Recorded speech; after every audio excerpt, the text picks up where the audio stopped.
Bismillahirrahmanirrahim.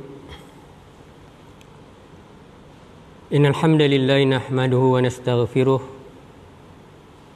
wa nastarshiduhu wa na'udzu billahi min shururi anfusina wa min sayyiati a'malina may yahdihillahu fala mudilla lahu may yahdihillahu fahuwal muhtadi wa may yudlilhu falan tajida waliyyan mursyida. وأشهد أن لا إله إلا الله وأشهد أن لا إله إلا الله وأشهد أن محمدا عبده ورسوله. رب اشرح لي صدري ويسر لي أمري واحلل عقدة من لساني يفقهوا قولي. Jadi mari sama-sama kita panjatkan kesyukuran kepada Allah Subhanahu wa taala. Kita masih lagi dipanjangkan usia untuk melewati hari-hari akhir di bulan Ramadan, bulan yang mulia ini.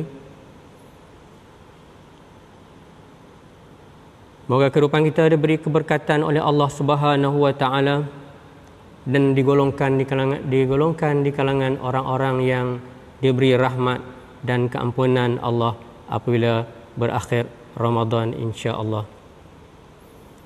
Insya-Allah pada kali ini kita akan cuba membicarakan berkaitan dengan tajuk istighfar, kelebihan istighfar dan cara-cara istighfar yang dianjurkan oleh ulama-ulama. Berkaitan dengan istighfar, istighfar bermaksud huwa talabul maghfirah wal maghfirah ya wiqayatu syarri dzunub مع سترها، أي أن الله عز وجل يستر على العبد فلا يفضحه في الدنيا ويستر عليه في الآخرة فلا يفضحه ويمحو عنه عقوبة ذنوبه بفضله ورحمته. Istighfar maksud mohon ampun. Ada perkataan ghafara, istaghfara, memohon ampun, keampunan untuk memelihara diri daripada keburukan dosa dan menutupnya. Yakni Allah Subhanahu wa taala menutup dosa hamba-hambanya dengan tidak membukanya di dunia dan menutup di akhirat dengan menghapuskan dosa itu dan tidak menyiksa hambanya atas dosa yang telah dilakukan. Itu maksudnya istighfar. Jadi kita hidup dalam dunia sekarang ini penuh dengan pancaroba, dengan dunia yang dengan ujian-ujian, bala-bala yang kita hadapi, seperti virus corona yang kita hadapi sekarang ini dan macam-macam musibah yang Allah uji kita, menyebabkan hidup kita menjadi tidak tenteram, keluh kesah dan memerlukan obat yang dapat menyembuh kita perasaan sakit ataupun keluh kesah itu. Jadi segala yang berlaku di dunia ini yang kita hadapi dalam kemusykilan atau masalah kita hadapi ini semuanya adalah disebabkan oleh manusia itu sendiri, kesalahan manusia. Firman Allah Subhanahu wa taala, a'udzubillahi minasyaitonir rajim. Zaharal fasadu fil barri wal bahri bima kasabat aydin nas liyuziqahum ba'dal ladzi 'amilu la'allahum yarji'un. Maksudnya berlaku kerosakan di daratan dan di lautan disebabkan oleh tangan-tangan manusia, supaya mereka merasai sebahagian daripada kerosakan yang telah mereka lakukan. Mudah-mudahan mereka akan kembali insaf. Jadi berkaitan dengan istighfar, peranan istighfar ini, Al-Imam Abu Musa Al-Ash'ari rahimallahu ta'ala berkata,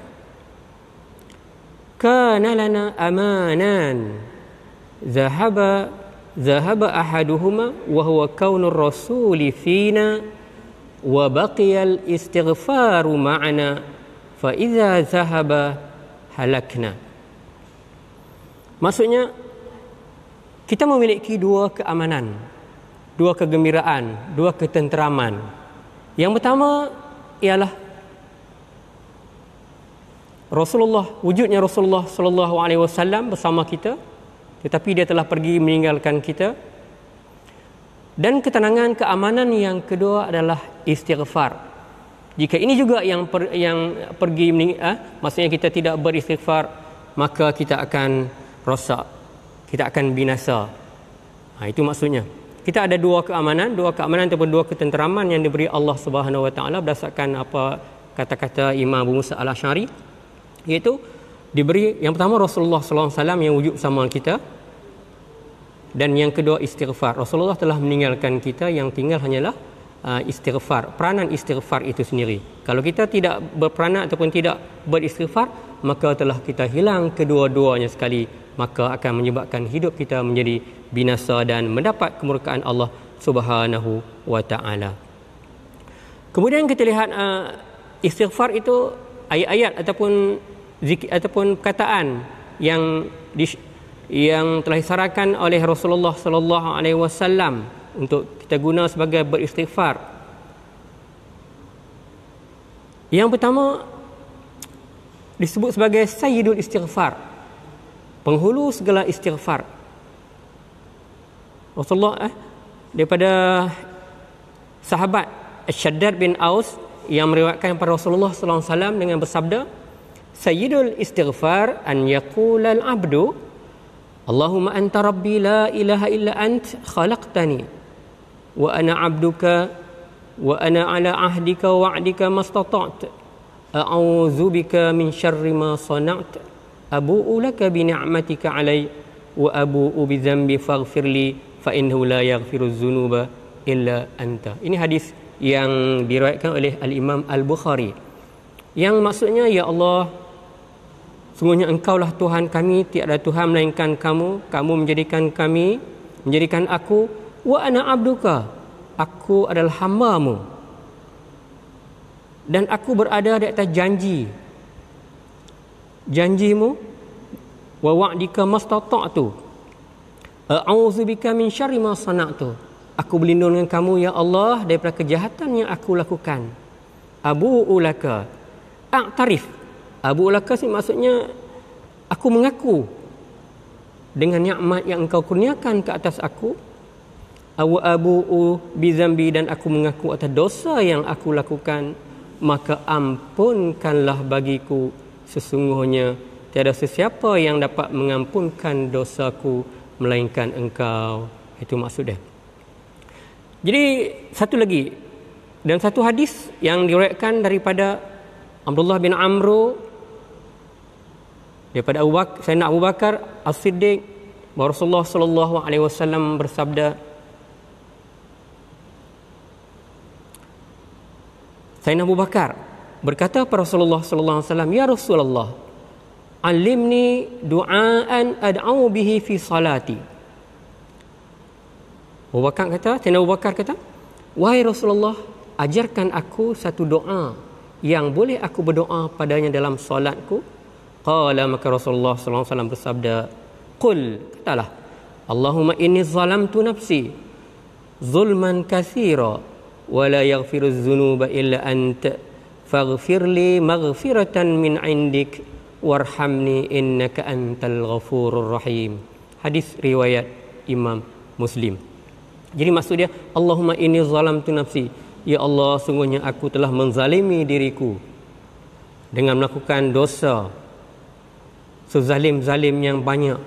Wala yaghfiru dzunuba, dan tidak ada yang dapat mengampunkan dosa kecuali Engkau. Faghfirli maghfiratan min 'indik, maka ampunkanlah dengan keampunan dari sisimu, ya Allah. Warhamni, kasihanilah aku, sesungguhnya Engkau Maha Pengampun lagi Maha Penyayang. Itu bentuk yang kedua. Yang pertama tadi, ini yang kedua. Allahumma inni zalamtu nafsi zulman katsira wa la yaghfiru dzunuba illa anta faghfirli maghfiratan min 'indik warhamni innaka antal ghafurur rahim. Yang ketiga disebut cara ketiga Nabi istighfar, astaghfirullahal azim alladzi la ilaha illa huwal hayyul qayyum wa atubu ilaih. Ini cara ni kita banyak guna. Kita banyak guna selepas sembahyang kita ataupun istighfar yang biasa bermain di lidah kita. Jadi apakah kita lihat pula, apakah kelebihan istighfar itu sendiri? Yang pertama kita lihat istighfar itu kelebihannya adalah Allah Subhanahu Wa Taala sendiri yang suruh, yang menyuruh hamba-hambanya supaya minta ampun ataupun beristighfar kepadanya. Dalam banyak ayat-ayat Quran di antaranya Allah disebut firman Allah Subhanahu Wa Taala, wastaghfirullaha innallaha ghafurur rahim. Mintalah ampun. Allah offer kepada kita minta ampun, bukan Allah suruh. Sebab Allah nak ampun. Minta, Allah kata minta. Wastaghfiru. Istaghfir, mintalah ampun kepada Allah. Sesungguhnya Allah itu Maha Pengampun lagi Maha Penyayang. Itu surah Al-Baqarah ayat 199. Kemudian dalam surah Hud ayat 3 Allah berfirman, wa anistaghfiru rabbakum summa tubu ilaih. Hendaklah kamu minta ampun kepada Tuhan kamu, kemudian bertaubatlah kepadanya. Istighfar di lidah, bertaubat di hati. Mesti ada dua-dua. Kemudian Allah menggunakan perkataan istaghfirullah, mintalah ampun kepada Allah, menunjukkan bahawa Allah Subhanahu Wa Taala itu memberi jaminan penerimaan istighfar dan rahmatnya dengan menyuruh kita memohon ampun kepadanya supaya dihapus dosa kesalahan kita. Jadi dalam membicarakan bab istighfar ini, para ulama mensyaratkan bahawa istighfar itu mesti disertai dengan taubat, keyakinan di hati. Di mulut menyebut astaghfirullahalazim, aku bertaubat. Disertai dengan hati sendiri bertaubat. Rasa yakin, rasa benci kepada benda maksiat, tidak akan mengulangi lagi. Mesti ada dua-dua. Kalau mulut saja berkata-kata at-talaffuz bil lisan, tetapi hati lain. Taubat tapi dia buat juga, itu maksudnya dia bukanlah istighfar yang dikehendaki. Yang kedua kita lihat pula, kenapakah kita disuruh beristighfar? Kerana Allah Subhanahu Wa Taala itu sendiri suka kepada orang yang minta ampun, yang beristighfar. Disebut dalam surah Ali Imran ayat 17. A'udzubillahi minasyaitonirrajim.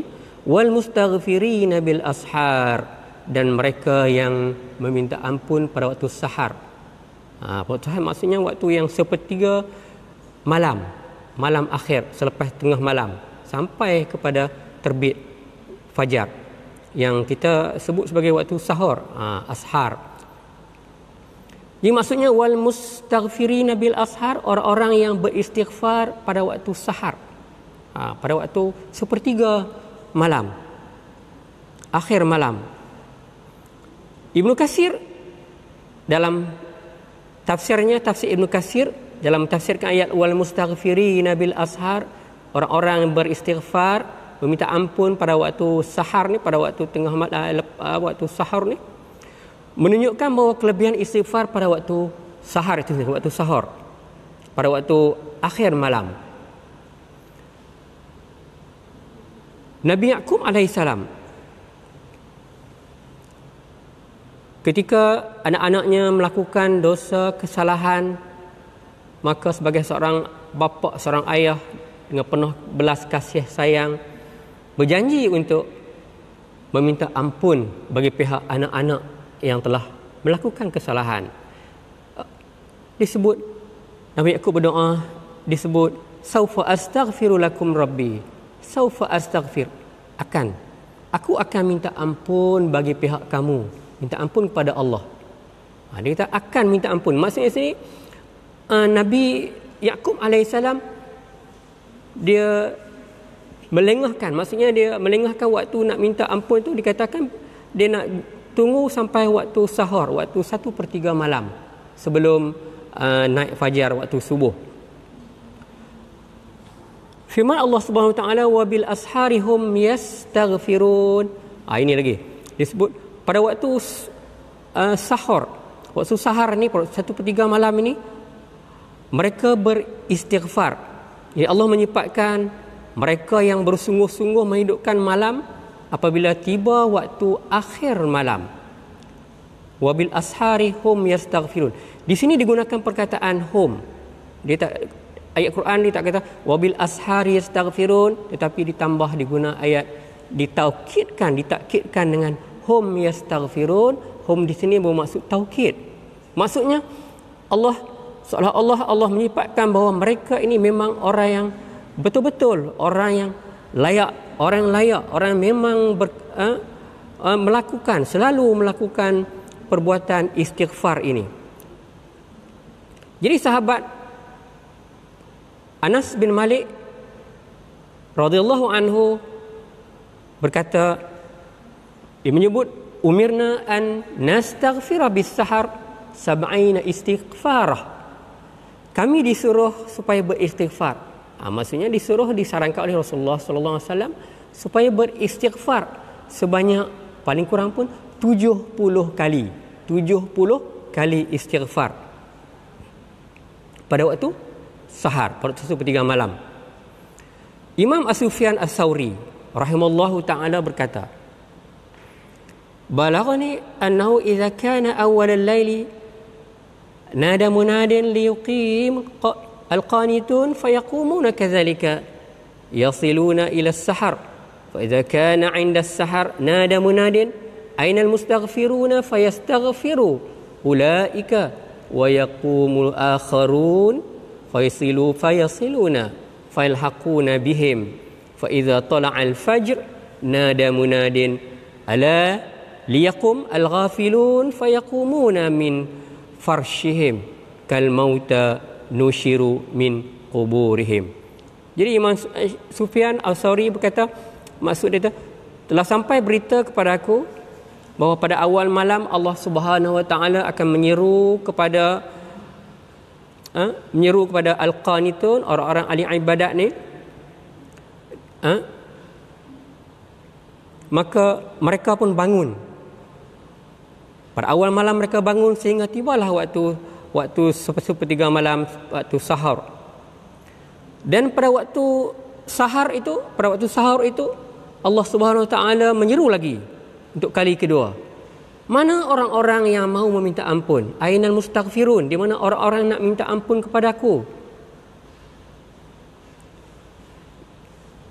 Maka bangunlah orang-orang yang meminta, orang-orang golongan kedua ni bangun, mereka beribadat sehingga naik fajar.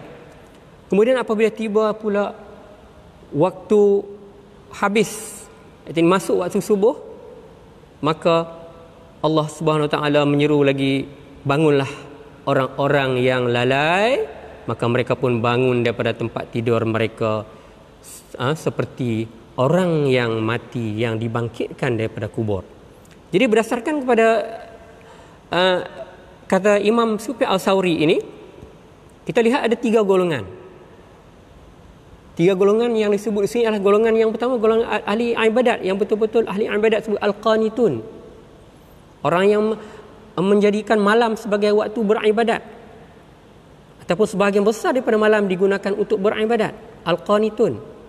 Dan kumpulan kedua disebut sebagai al-mustaghfirun, mereka yang bangun selepas tengah malam, waktu sahur, disebut al-mustaghfirun. Dan kumpulan ketiga, mereka yang bangun setelah habis waktu sahur. Waktu sahur ini masuk waktu subuh, disebut sebagai al-ghafilun, orang-orang yang lalai, yang mana disebut sebagai mereka bangun daripada tempat tidur seolah mereka tu orang mati yang dibangkitkan daripada kubur mereka sendiri. Jadi di manalahkah di dalam 3 kumpulan ini kita tergolong dalam kumpulan mana? Na'udzubillah, kita harap kita tergolong dalam 2 kumpulan yang terawal tadi, yang disebutkan tadi. Yang ketiga, apa kelebihan istighfar ni? Istighfar adalah sifat ataupun pakaian orang-orang yang bertakwa.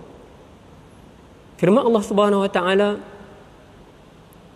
"Wasari'u ila maghfiratin min rabbikum wa jannatin 'arduha as-samawati wal ard u'iddat lil muttaqin."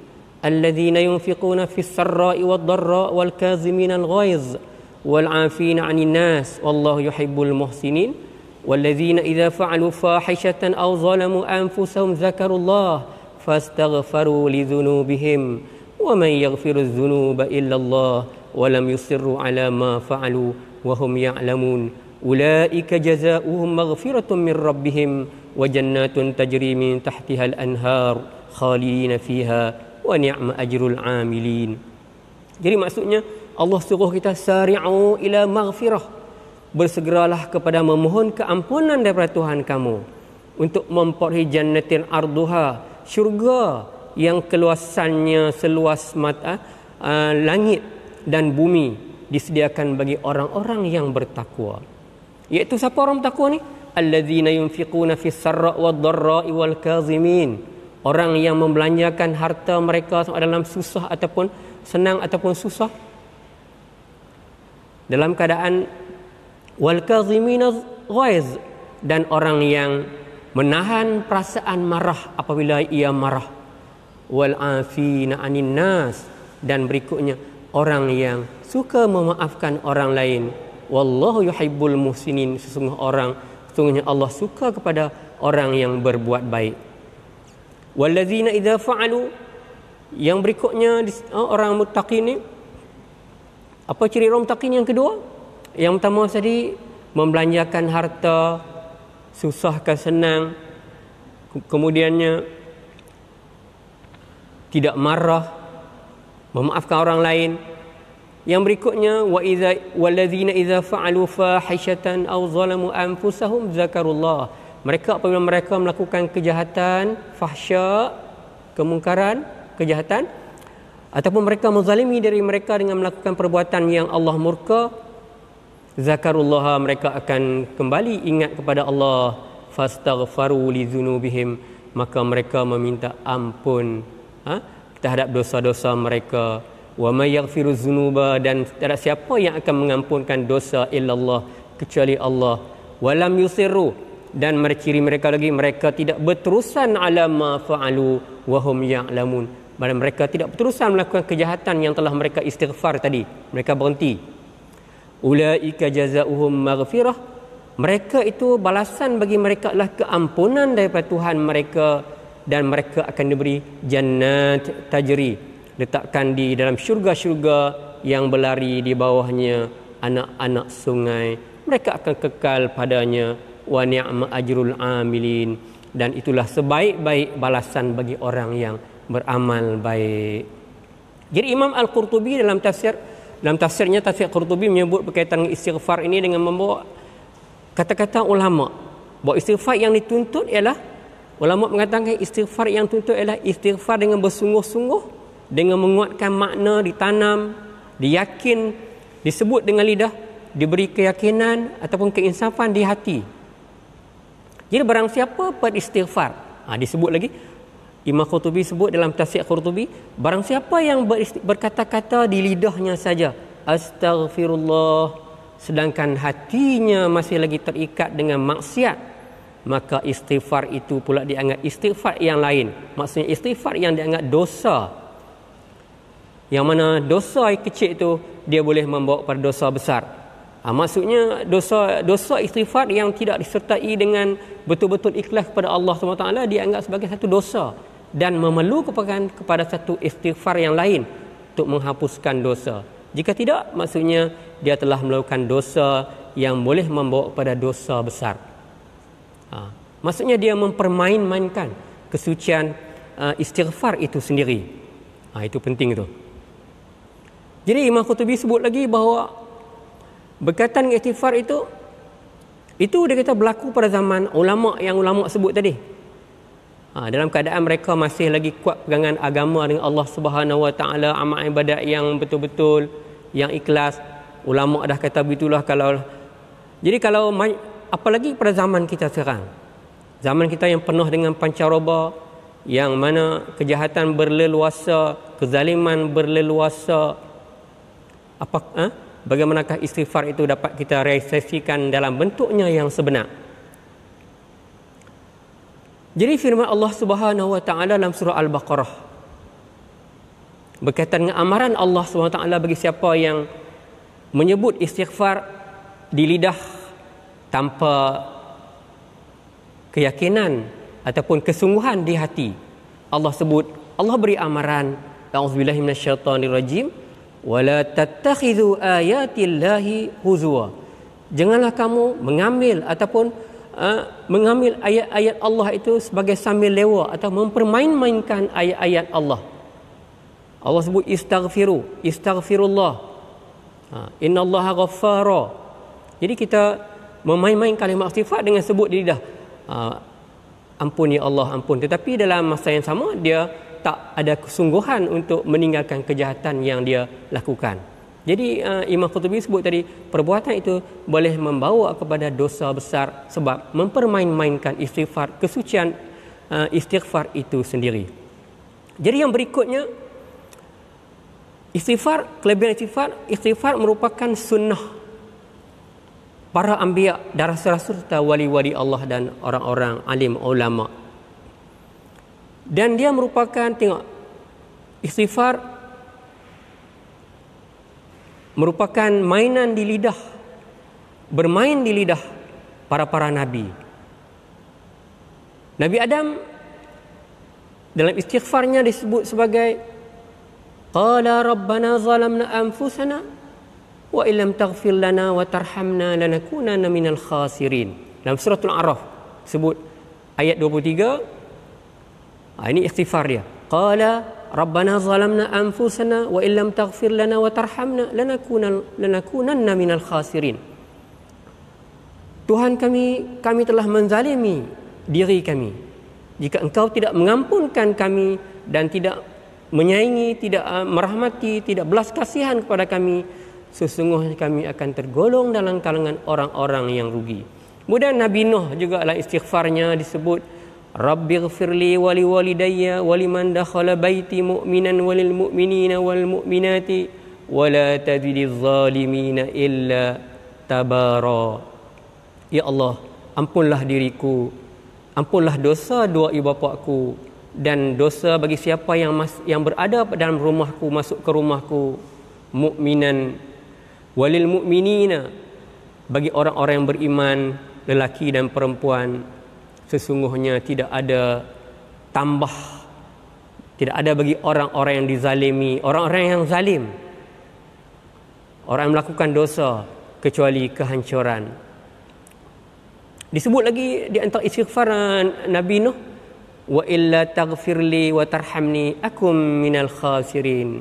Jika kamu tak ampun aku dan tidak kasihani aku akan berada di kalangan orang-orang yang rugi. Nabi Musa dalam istighfarnya disebut, ketika dia berlaku pergaduhan, apabila dia berlaku pertengkaran di antara dua orang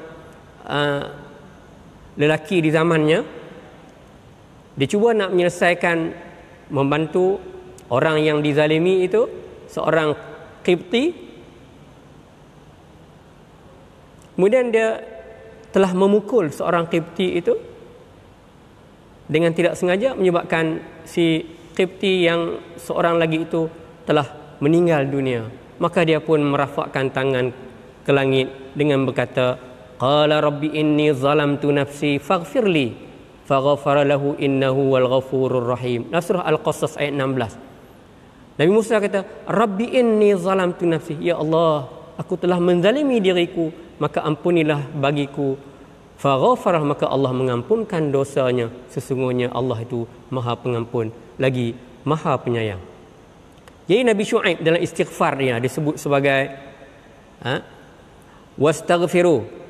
Nabi Syuaib dia berkata kepada kaum dia, wastaghfiru rabbakum summa tubu ilaih inna rabbi rahimun wadud. Wastaghfiru, hendaklah kamu minta ampun kepada Tuhan kamu, kemudian bertaubat. Disertai wastaghfiru watubu. Maksudnya istighfar di lidah, bertaubat itu di hati. Kena ada dua-dua sekali. Wastaghfiru rabbakum summa tubu ilaih inna rabbi rahimun wadud. Sesungguhnya Tuhanku Maha Penyayang lagi Maha Penyayang. Dan Nabi Saleh dalam istighfarnya, wa ila samud akhahum salihan qala ya qaumi ibudullaha ma lakum min ilahin ghairuh huwa ansha'akum minal ardi wasta'marakum fiha fastaghfiruh summa tubu ilaih inna rabbi qaribun mujib. Kaum dia kepada kaum Samud, Nabi Saleh kaum dia kaum Samud. Dia kata, ya qaum ya'budullah, wahai kaumku, sembahlah Allah. Malakum min ilahin ghairuh, tak ada lagi Tuhan bagi kamu kecuali Dia. Huwa ansha'akum, Dia yang menjadikan kamu minal ardi wasta'marakum, dan mengimarahkan, memberi kamu untuk mengimarahkan bumi ini. Fastaghfiruh, maka hendaklah kamu minta ampun. Summa tubu ilaih, inna rabbi qaribun mujib. Minta ampun, kemudian bertaubat kepadanya, sungguhnya Tuhan iku hampir lagi maha menerima, mengkabulkan permintaan kamu. Jadi sini maksudnya tidak terpisah di antara istighfar dan juga bertaubat. Di lidah istighfar, di hati kena taubat, barulah dianggap sebagai istighfar yang betul. Jadi itu berupa kelebihan yang dapat kita nukilkan di sini dalam kesempatan yang sedikit ini. Jadi harapan semoga ia bermanfaat kepada kita dalam kita melewati hari-hari akhir Ramadan ini. Jadi marilah sama-sama kita menghidupkan malam-malam Ramadan. Kita berada pada 27 Ramadan ini, tinggal beberapa hari lagi dan Ramadan sudah pasti akan meninggalkan kita, dan kita mengharap supaya Allah menerima amalan kita sepanjang bulan Ramadan ini. Innama yataqabbalullahu minal muttaqin, karena Allah hanya Allah menerima amalan bagi orang yang bertakwa, maksudnya amalan yang ikhlas. Dia berdasarkan salafus salih, mereka amat risau jika amalan yang mereka lakukan tidak diterima oleh Allah Subhanahu wa ta'ala. Disebut bahawa Malik bin Dinar, disebut bahawa al-khawfu 'alal amal an la yuqbala ashaddu minal amal. Malik bin Dinar disebut, dia kata takut alal amal alla yuqbal, takut amalan tak diterima lebih berat lagi, masih lebih dahsyat lagi daripada buat. Maksudnya kalau dia buat perasaan takut tu melebihi daripada perbuatan melakukan amalan tersebut. Jadi seorang lagi salafus soleh, Fudalah bin Ubaid, dia berkata, lian akuna a'lam anna Allah qad taqabbal minni mithqal habatin min khardal ahabbu ilayya min ad-dunya wa ma fiha li'anna Allah yaqul innama yataqabbalullahu minal muttaqin. Dia kata, dan aku na'lam, jika aku mengetahui bahawa Allah itu menerima dariku walaupun sebiji sikit, sebiji habbah, sebiji zarah, maka dia lebih baik, lebih suka, lebih baik bagiku daripada isi dunia ini dan daripada dunia dan isinya. Karena Allah berkata, innama yataqabbalullahu minal muttaqin, karena sesungguhnya Allah hanya menerima amalan daripada orang-orang yang bertakwa sahaja. Jadi semoga Allah menggolongkan kita di kalangan orang-orang yang bertakwa, menerima amalan kita sepanjang Ramadan ini, dan yang kita dijanjikan syurga Allah Subhanahu wa ta'ala, dan kita diberi keampunan oleh Allah ta'ala. Semoga bermanfaat untuk kita bersama. Sekian, wassalamualaikum warahmatullahi wabarakatuh.